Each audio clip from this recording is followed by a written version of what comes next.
Be my symbol of peace by helping this video achieve the like goal. Full details at the end of the video. Hey guys, how you doing? This is Manga etc. and I'm here today to bring you What If Deku Ate the Gum Gum Fruit Part 5.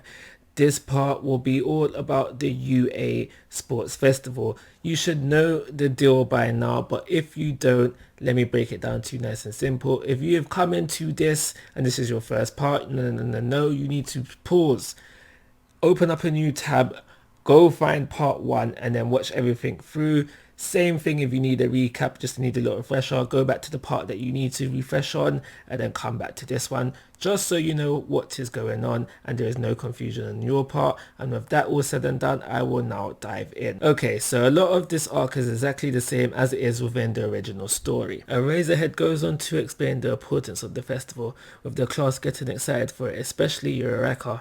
This leads to Deku wanting to know her motivations for becoming a hero, which he finds out shortly after. Unlike in the original story, because Deku isn't the successor of One for All, All Might doesn't invite him to have lunch with him, so Deku has lunch with Ida and U.A. Things continue to follow along like they do within the original story up until the start of the sports festival. During the 2 weeks before the sports festival, Deku's training would be an equal split between strength training and honing his devil fruit ability. Because of his lack of relationship with All Might in this What If, Shoto doesn't take any interest in Deku, so there is no declaration of war made to him. And because Shoto doesn't do this, Bakugo doesn't feel undermined by him before the start of the sports festival. Round 1 would see a few changes on Deku's part.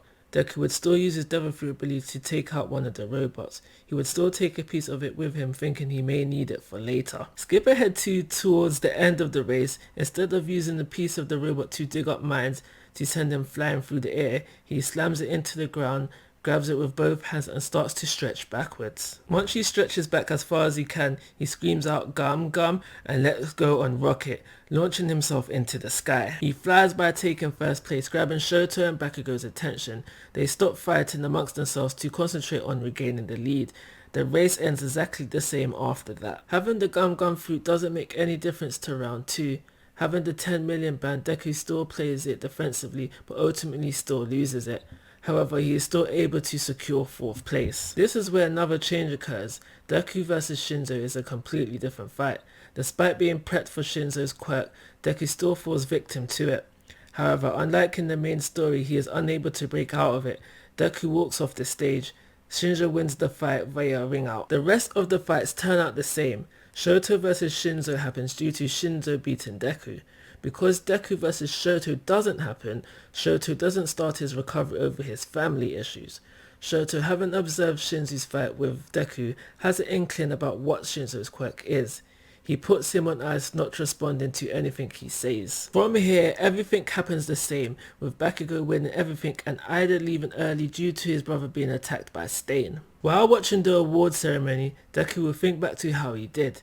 Unhappy that he only made it to the top 16, he will realize he still has a long way to go and will promise himself to make it to the top 3 next year. Back in class, Eraserhead will tell them they have a few days off, to which they enjoy. Shoto doesn't go to visit his mum in the hospital, and because Deku doesn't suffer any injuries, he uses the 2 days to get stronger. As this is where the sports festival arc ends, this will well be ending this part, and without further ado, the like goal. If you made it this far, I think it's safe to assume that you liked the video, so don't forget to hit the like button. Doing so will get the next part out sooner rather than later. 15 likes within the first week will get the next part out the week after that.